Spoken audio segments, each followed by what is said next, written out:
성경 말씀 읽어드리겠습니다. 오늘은 여호수아 3장 1절부터 17절까지 읽어드리겠습니다. 또 여호수아가 아침에 일찍이 일어나서 그와 모든 이스라엘 자손들과 더불어 시딤에서 떠나 요단에 이르러 건너가기 전에 거기서 유숙하니라. 사흘 후에 관리들이 진중으로 두루 다니며 백성에게 명령하여 이르되 너희는 레위 사람 제사장들이 너희 하나님 여호와의 언약궤 매는 것을 보거든 너희가 있는 곳을 떠나 그 뒤를 따르라. 그러나 너희와 그 사이 거리가 2000규빗쯤 되게 하고 그것에 가까이 하지는 말라. 그리하면 너희가 행할 길을 알리니 너희가 이전에 이 길을 지나보지 못하였음이니라 하니라. 여호수아가 또 백성에게 이르되 너희는 자신을 성결하게 하라. 여호와께서 내일 너희 가운데에 기이한 일들을 행하시리라. 여호수아가 또 제사장들에게 말하여 이르되 언약궤를 메고 백성 앞에 앞서 건너라 하매 곧 언약궤를 메고 백성이 앞서 나아가니라. 여호와께서 여호수아에게 이르시되 내가 오늘부터 시작하여 너를 온 이스라엘의 목전에서 크게 하여 내가 모세와 함께 있었던 것 같이 너와 함께 있는 것을 그들이 알게 하리라. 너는 언약궤를 맨 제사장들에게 명령하여 이르기를 너희가 요단 물가에 이르거든 요단에 들어서라 하라. 여호수아가 이스라엘 자손에게 이르되 이리 와서 너희 하나님 여호와의 말씀을 들으라 하고 또 말하되 살아계신 하나님이 너희 가운데 계시사 가나안 족속과 헷 족속과 히히 족속과 브리스 족속과 기르가스 족속과 아모리 족속과 여부스 족속을 너희 앞에서 반드시 쫓아내실 줄을 이것으로써 너희가 아니라 보라 온 땅의 주의 언약궤가 너희 앞에서 요단을 건너가니 이제 이스라엘 지파 중에서 각 지파에 한 사람씩 12명을 택하라. 온 땅에 주 여호와의 궤를 맨 제사장들의 발바닥이 요단물을 밟고 멈추면 요단물 곧 위에서부터 흘러내리던 물이 끊어지고 한 곳에 쌓여 서리라. 백성이 요단을 건너려고 자기들의 장막을 떠날 때에 제사장들은 언약궤를 메고 백성 앞에서 나아가니라. 요단이 곡식 거두는 시기에는 항상 언덕에 넘치더라.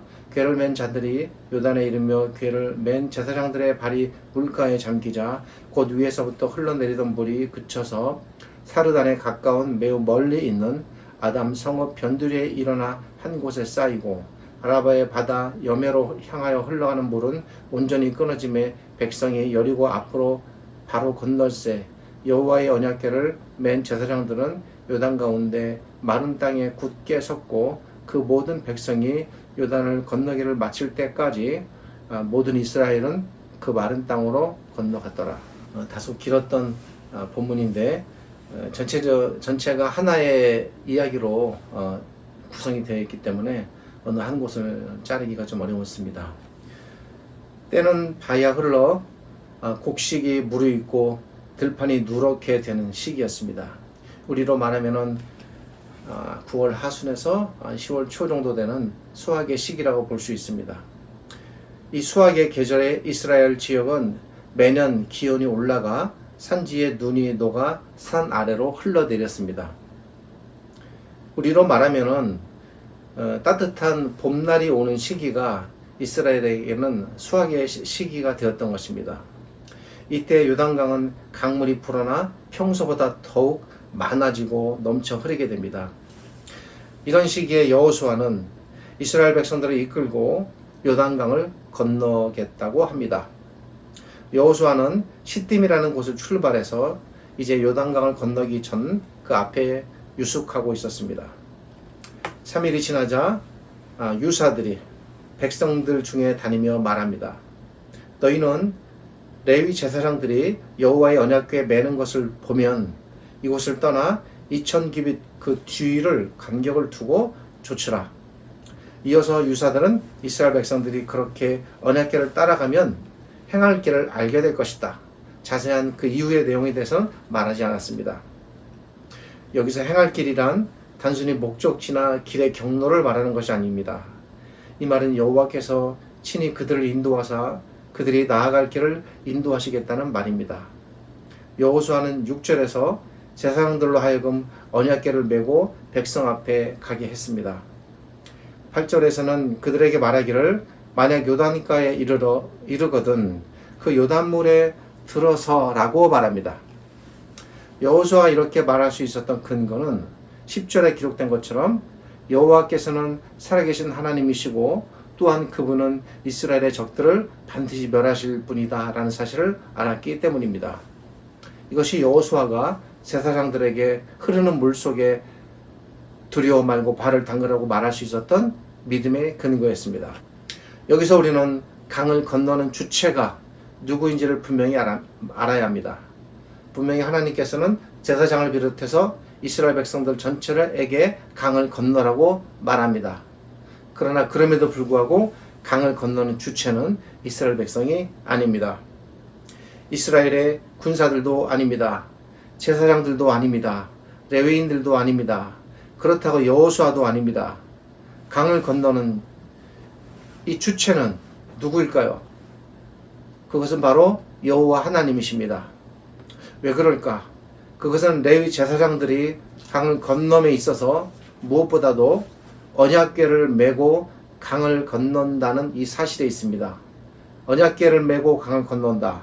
이것은 하나님은 눈에 보이지 아니하시지만 언약궤로 상징되는 하나님이시기에 언약궤가 강을 건넌다라는 것은 곧 하나님께서 맨 앞장서서 강을 건넌다는 것을 의미하기 때문입니다. 따라서 레위 제사장들이 강을 건너기 위해 요단 강물에 발을 딛는 순간 강물이 멈춘 것은 우연이나 자연의 현상이 아닙니다. 그것은 친히 하나님께서 여호와께서 강을 건너시기에 강물이 여호와 앞에 저지를 당하는 것입니다. 우리 눈에는 이 상황이 보이지 않지만 그러나 이 보이지 않는 것이 실제로 강물이 멈추는 상황으로 나타난 것입니다. 감히 요단 강물이 여호와 하나님을 범하고 거슬러 넘쳐흐를 수가 없는 것입니다. 우리는 요단 강물이 멈춘 사건을 가장 먼저 이런 하나님의 요단강에 대한 도하 사건으로 보아야 합니다. 11절과 13절을 주목합시다. 11절과 13절을 보면 여호와를 가리켜 온 땅의 주 여호와라고 말합니다. 하나님께서 이스라엘 백성들을 지금 요단강을 건너게 하고 계시는 이 상황 속에서 갑자기 하나님을 가리켜 온 땅의 주 여호와라고 명하며 이 하나님께 대하여 말하는 이 기록의 의미는 무엇일까요? 단순히 하나님을 경배하기 하거나 높이기 위해 사용된 표현이 아닙니다.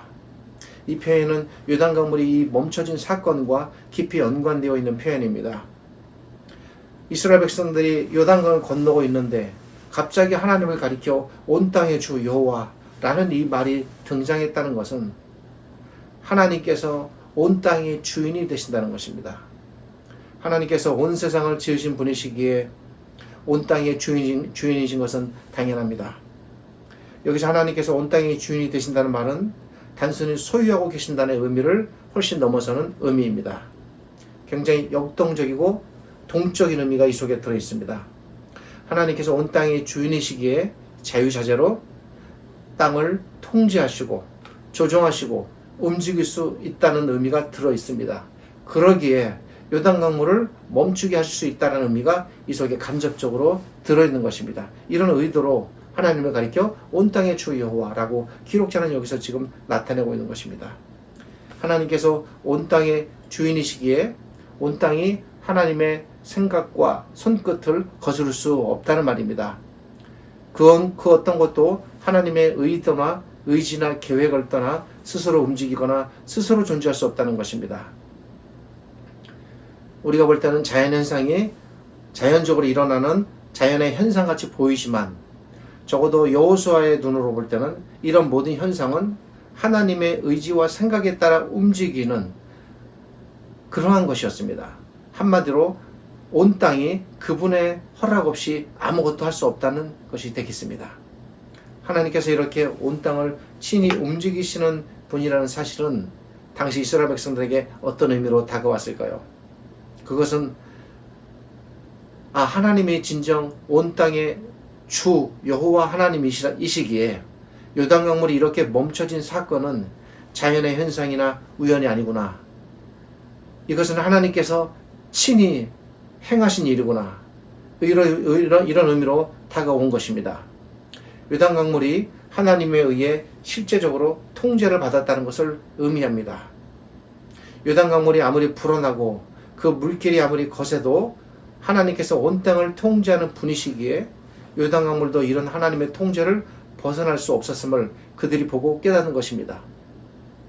개인적으로 추측컨대 어쩌면 하나님께서 이런 사실을 이스라엘 백성들로 하여금 더 분명하게 깨닫게 하기 위해서 요단 강물의 수위가 가장 낮은 때가 아닌 가장 높아지는 이 수학의 때에 가장 어려운 시기에 그때에 오히려 이스라엘 백성들을 건너게 하심으로써 하나님이 어떤 하나님인가를 더 드러내려고 하지 않으셨나라는 생각을 하게 됩니다. 하나님께서 원하시니 요단 강물이 하나님에 의해 통제를 받아 물이 멈춰졌음을 그들이 보고 깨닫는 것입니다. 그리고 훗날 그들은 돌을 세워 이 사건을 영원히 기억하게 됩니다. 이러한 사실이 이미 이스라엘 백성이 홍해 바다를 건넜을 때에도 나타났었고 이번에는 여호수아 때에 요단 강물을 통해서 동일한 사건이 나타나는 것입니다. 이제 기록자는 살아계신 여호와의 능력이 얼마나 위대하신지를 보다 구체적이고도 실감나게 마치 영화의 한 장면처럼 묘사하는데 이 부분을 우리가 조금 세밀하게 살펴볼 필요가 있습니다.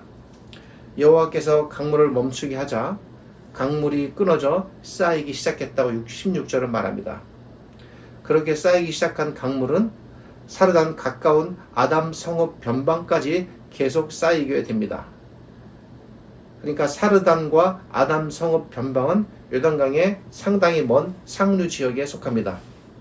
이렇게 해서 물이 쌓이는 거리가 본문에는 지명만 나오지만 이 지명을 우리가 알아보고 거리를 측정해 볼 때 거리가 약 24km가 됩니다. 시간으로 따지면 성인 남성이 보통 평균 1시간에 평지를 걸을 때 4km를 걷습니다. 그렇게 계산한다면 6시간 정도 걸리는 거리입니다. 요단 강물이 눈앞에서 멈춰졌지만 그 멈춰진 그 뒤로 장장 24km나 달하는 아주 매우 먼 거리에 걸쳐 요단 강물이 쌓여 물벽을 이루게 되는 현상이 나타났습니다. 실로 대단한 장관입니다. 물리적으로 아무것도 막고 있는 것이 없는데 마치 누군가 손으로 물을 떠막고 있는 듯 물이 멈춰지고 멈춰진 물 뒤로 밀려오는 물들이 쌓이고 또 쌓여 앞으로 흘러갈 수가 없으니까 계속 뒤로 쌓이는 겁니다. 그렇게 해서 거대한 기다란 물벽이 뒤로 연이어져 만들어져 있는 상황입니다. 우리의 상상력을 다 동원할 수는 없지만 이것을 한번 상상해 본다면 실로 어마어마한 일이 되겠습니다. 결코 홍해바다가 갈라져 그것을 건너는 사건과 사건에 비교해도 뒤처지지 않을 정도로 엄청난 대자연의 현상이 일어난 것입니다. 이렇게 해서 이스라엘 백성이 발에 물 한 방울 안 묻히고 안전하고 편안하게 건너갈 수 있도록 하나님께서 이렇게 완전하게 요단 강물을 차단하셨습니다. 요즘으로 말하면 어마어마한 거대한 수중보를 건설하신 것과 같습니다. 뿐만 아니라 상류에서 흐르던 물길이 끊겨 쌓인 관계로 하류인 사해 바다인 염해로 흐르는 물은 완전히 끊어졌습니다. 실로 여호와의 능력의 크기가 어떠하신지를 우리가 감히 짐작할 수 있고 여호수아는 그런 의도로 이 부분에 대한 상세한 기록을 한 것입니다. 물이 어디까지 쌓였고 어디로 내려가는 물은 어떻게 끊겼고 이제 여호와의 능력은 더욱 빛을 발하는 모습으로 기록됩니다. 17절을 우리 들여다봅시다. 자연의 순리대로라면 물이 흐르던 곳은 그 바닥이 축축하기 마련입니다. 우리 서해안 갯벌을 한번 생각해 봅시다. 질퍽거리고 발이 빠지게 됩니다. 신발은 당연히 젖게 됩니다. 이런 땅을 특히 어린아이나 아내자나 노인들은 걷기가 힘듭니다. 뒷집마다 아기들이 있고 아기들을 안고 업은 아내자들이 있습니다. 수많은 가축들이 있습니다. 또 수레가 있었을 것입니다. 사람마다 짐을 잔뜩 이고 지고 모든 생활의 짐들을 다 지고 옮겨야 됩니다. 각 가정마다 저녁에는 잠을 자야 하니 가정용 장막들도 갖고 있었을 것이고 세관들도 다 챙겼을 것입니다.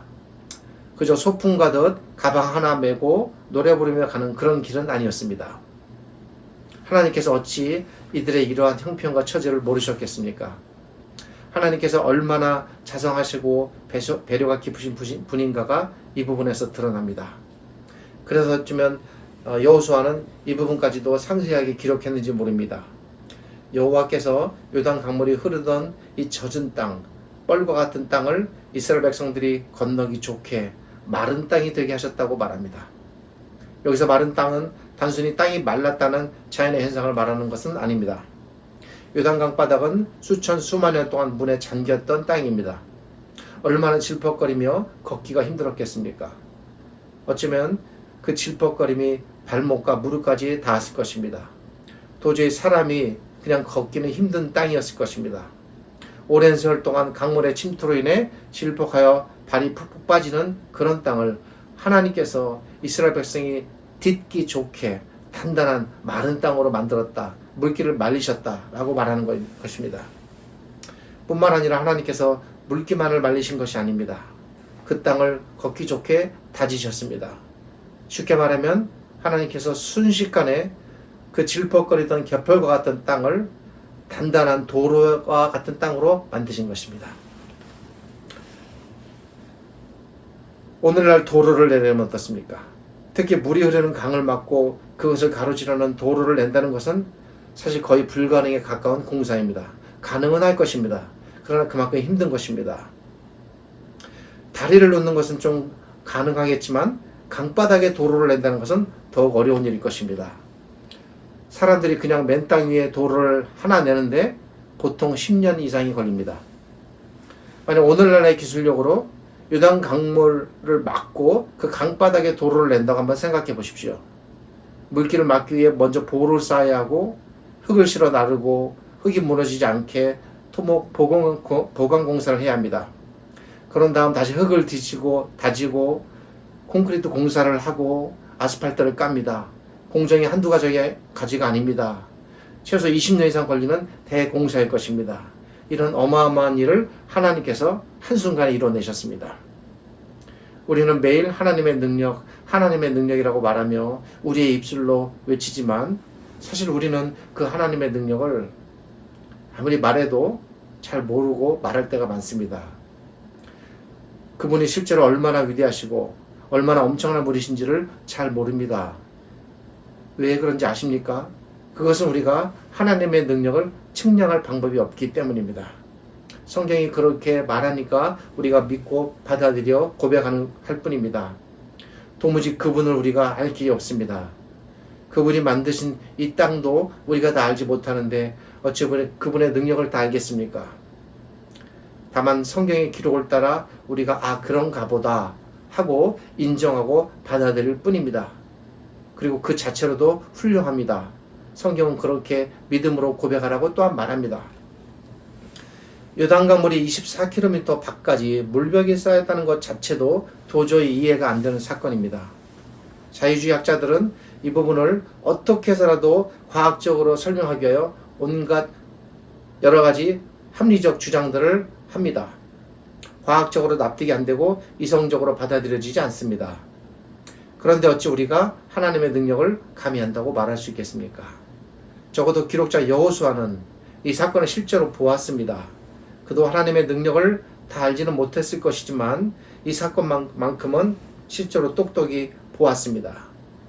그리고 누구보다도 40년 전에 홍해바다가 갈라지는 사건을 또 목격했던 사람입니다. 하나님께서 얼마나 엄청난 분이신가를 분명히 경험한 사람입니다. 그래서 그날의 감격, 그날의 그 경이로움을 잊을 수가 없어서 이렇게 글로 기록한 것입니다. 땅이 굳게 마르자 제사장들이 맨 먼저 마른 땅을 밟았습니다. 그 뒤를 따라 이스라엘 백성들이 요단강을 건너기 시작합니다. 수백만 이스라엘 백성이 아이, 엄마, 할머니, 할아버지 손에 손을 잡고 모두 다 무사히 이 강을 건넙니다. 전혀 예측하지도 상상할 수도 못했던 그런 경험을 그들이 하게 됩니다. 기록자는 이렇게 당일에 일어난 일을 서술 형식으로 세세히 묘사하며 당시의 사건을 기록으로 남겼습니다. 제가 보통은 이런 식으로 설교하지 않습니다. 그런데 오늘 이렇게 본문 자체 이야기를 세세하게 약간 드라마적인 그 표현으로 설명하는 이유가 무엇인지 아십니까? 그것은 이 기록자 여호수아가 이 사건을 그런 관점으로 바라보았기 때문입니다. 성경의 기록자들은 대부분 이러한 일들을 이렇게 상세하게 기록하지 않습니다. 그런데 이렇게 상세하게 기록했다는 것은 그렇게 상세하게 기록해야 할 만큼 이 사건이 갖는 의미가 중대했다는 것을 의미하는 것입니다. 그래서 저도 기록자의 의도를 따라 상세하게 이 기록을 쫓아가는 겁니다. 이 부분을 이해하기 위해 우리는 본문 중에서 특별히 왜 이 사건을 기록했을까? 10절을 주목해야 할 필요가 있습니다. 10절은 오늘 본문 전체의 중심이 되는 구절이라 할 수 있습니다. 10절에는 장차 이스라엘 백성이 가나안 땅에 들어가서 정복해야 할 족속들의 명단들이 기록되어 있습니다. 그런데 이 명단들은 하나님께서 단순히 여호수아에게 어떤 족속들을 정복해야 할지를 여호수아가 모르기 때문에 이제 그 명단을 알려주기 위해서 정보를 주는 차원에서 하시는 말씀이 아닙니다. 하나님께서 10절에서 가나안 족속들의 명단을 말씀하시는 것 안에는 중요한 사실이 담겨 있습니다. 이미 모세를 통해서 구약의 말씀을 읽었고 배웠고 창세기를 접했던 여호수아는 사실은 이 명단들에 대해서는 너무나도 잘 알고 있었을 것입니다. 저는 그렇게 생각합니다. 여호수아는 잘 아는 부분입니다. 그럼에도 불구하고 하나님께서 다시 말씀하시는 것은 이유는 무엇일까? 하나님께서 아브라함을 부르셨을 때에 아브라함에게 장차 이스라엘 백성이 가나안 땅에 들어가서 정복하게 될 족속들의 명단들을 이미 창세기 15장 18절부터 21절에서 말씀하셨습니다. 당시 하나님께서는 아브라함에게 그날에 여호와께서 아브라함과 더불어 언약을 세워 이르시되 내가 이 땅을 애굽 강에서부터 그 큰 강 유브라데까지 네 자손에게 주노니 곧 겐 족속과 그니스 족속과 감몬 족속과 헷 족속과 브리스 족속과 르바 족속과 아모리 족속과 가나안 족속과 기르가스 족속과 여부스 족속의 땅이니라. 하나님께서 수백 년 전에 아브라함과 언약을 맺으시고 장차 주시겠다고 약속하신 그 땅의 족속들의 이름들이 바로 여호수아가 이 강을 건널 때 다시 거론되는 것입니다. 하나님께서는 10절에서 이미 수백 년 전에 말씀하신 창세기 15장 19절부터 21절에 기록된 그 명단들을 다시 거론하시면서 여호수아에게 말씀하시는 겁니다. 그러니까 이 말씀은 이 족속들의 명단은 처음 주어지는 명단들이 아닙니다. 본문 10절에 또 말하되 살아계신 하나님이 너희 가운데 계시사 가나안 족속과 헷 족속과 히위 족속과 브리스 족속과 기르가스 족속과 아모리 족속과 여부스 족속을 너희 앞에서 반드시 쫓아내실 줄을 이것으로써 너희가 알리라 라고 말씀하심으로써 동일한 말씀을 다시 하시는 것입니다. 따라서 10절에 기록된 가나안 족속들의 명단은 단순히 하나님께서 이스라엘 백성들에게 그들이 정복해야 할 명단들에 대한 정보를 제공하는 것이 아닙니다.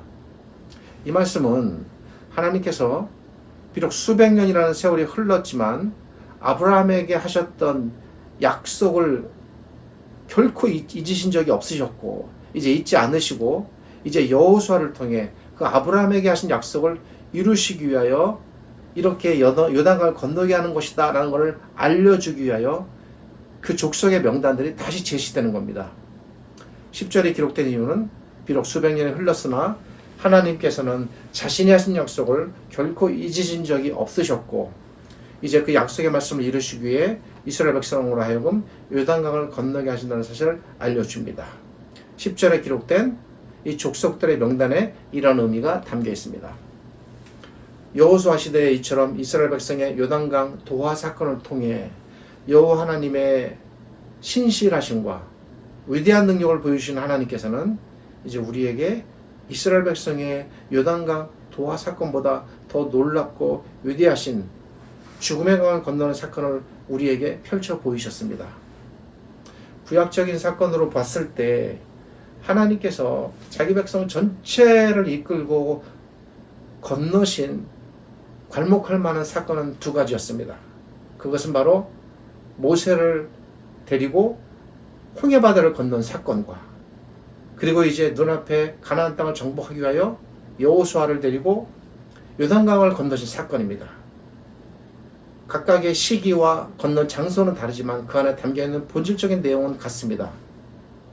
바울 사도께서는 특별히 모세가 이스라엘 백성들을 이끌고 홍해바다를 건넌 사건을 그리스도를 통해서 모든 하나님의 백성이 받는 세례로 그가 비유하심으로써 하나님의 백성이 받게 될 구원을 예시하는 사건으로 바울은 바라보았습니다.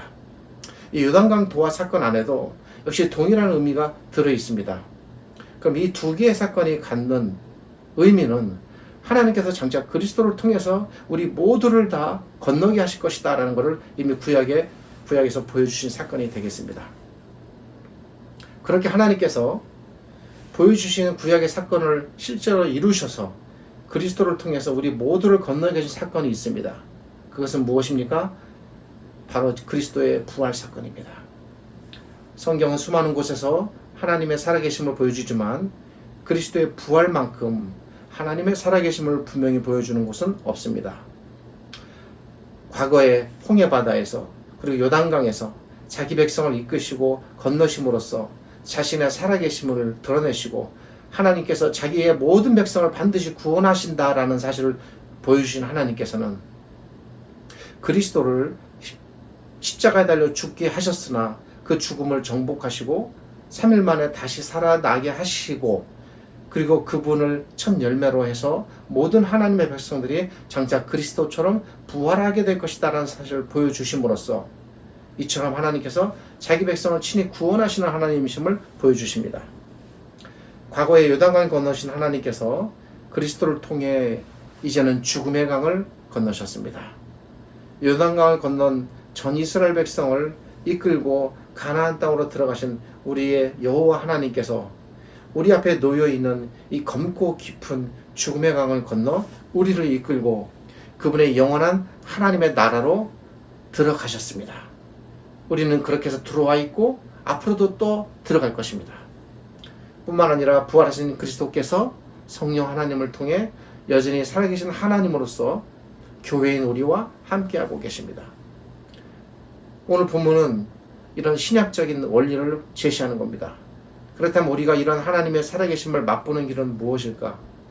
우리가 살아계신 하나님을 우리의 삶 속에서 오늘날도 여전히 경험하며 그분과 함께 사는 길은 무엇일까요? 그것은 우리가 그분의 말씀대로 의지하여 사는 것입니다. 제가 아무리 생각해 보아도 하나님의 말씀대로 사는 것, 이 길 외에는 방법이 없습니다. 요단강을 건넌 이스라엘 백성에게 뭔가가 보입니다. 하나님의 지시를 받은 이스라엘 백성이 하나님의 말씀을 전적으로 받아들였습니다. 흐르는 요단강에 발을 들여놓으라는 말을 듣고 발을 내딛었습니다. 강을 건너라는 말씀을 듣고 강을 건너기 시작합니다.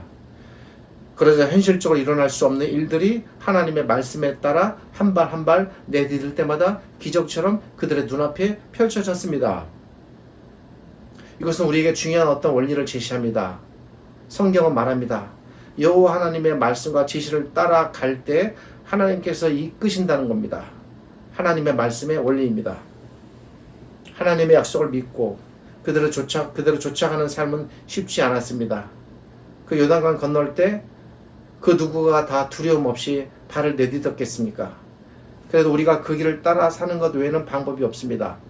하나님을 따르는 길 외에는 방법이 없다는 이 진리를 우리가 깨닫고 받아들여야 합니다. 비록 우리의 눈앞에는 도저히 극복될 수 없는 것처럼 보이고 모든 것이 어둡고 암울하게 보여도 진정 주의 말씀, 주의 가르침, 주의 정신을 따른다면 하나님께서 여호수아 시대에 그리하신 것처럼 우리 앞에서도 역시 놀라운 일을 펼치실 것으로 믿습니다. 우리 앞에서 그 옛날 요단의 물을 마르게 하신 것처럼 우리 앞에 놓여있는 암울함과 절망과 좌절의 물길들을 걷어내실 것입니다. 성경은 그것을 믿음이라고 말합니다. 이것은 절대로 긍정적인 사고방식, 긍정적인 생각의 표출이 아닙니다. 진정 여호와 하나님을 신실하게 믿고 따르는 것입니다. 우리 앞에 마른 길을 펼쳐 주실 것입니다. 저는 그리 믿습니다. 그러므로 힘들고 지쳐도 믿음을 잃지 말고 끝까지 견디시기를 부탁드립니다. 믿음의 발걸음을 한 발 한 발 내디디시기를 진심으로 소망드립니다. 기도하겠습니다. 하나님 감사합니다. 오늘 말씀을 통해서 구약의 사건을 살펴보았고 그것이 단순히 구약의 사건으로 끝나는 것이 아니라 그 기록을 통해서 하나님께서 우리에게 위로하시고 또 우리가 어떻게 살아야 할지 삶의 방향을 제시하는 사건으로 저희들이 바라봅니다. 우리 앞에 놓여져 있는 것들은 도저히 우리 힘으로 때로는 헤쳐갈 수 없는 어려움들이 있겠지만 그러한 상황 속에서도 우리가 나의 탐심이나 나의 욕심이나 나의 이기심을 따르지 아니하고 여호와 하나님의 말씀에 의지하여 하나님의 가르침을 진정으로 믿고 따를 때에 우리가 예측하지 못했던 도저히 우리가 상상하지 못했던 그 길들을 하나님께서 열으시고 이끄시며 우리의 삶을 하나님께서 더 튼튼하게 이끌어 가실 줄을 믿습니다. 오늘 이 말씀을 받아들이는 모든 신자들에게 이런 마음이 있게 하시고 더욱더 하나님을 신실하게 좇으며 보이지 아니하는 하나님의 손길을 소망하며 믿음으로 자신들의 삶을 감내해 나가는 저들이 되게 하여 주옵소서. 지금 우리 주님 예수 그리스도의 은혜와 저희를 지극히 사랑하시는 아버지 하나님의 크신 사랑과 오늘의 말씀으로 우리를 위로하시고 일으켜 세우시며 한 걸음 한 걸음 내딛을 수 있도록 이끌어 가시는 성령 하나님의 함께 하심이 오늘 이 말씀을 받아들이고 진정으로 하나님께만 소망을 두는 모든 이 땅의 신자들에게 하나님의 이끄심과 거룩한 위로와 함께 하시는 은혜가 함께 하기를 우리 주님 예수 그리스도의 이름으로 축복하며 기도드립니다. 아멘.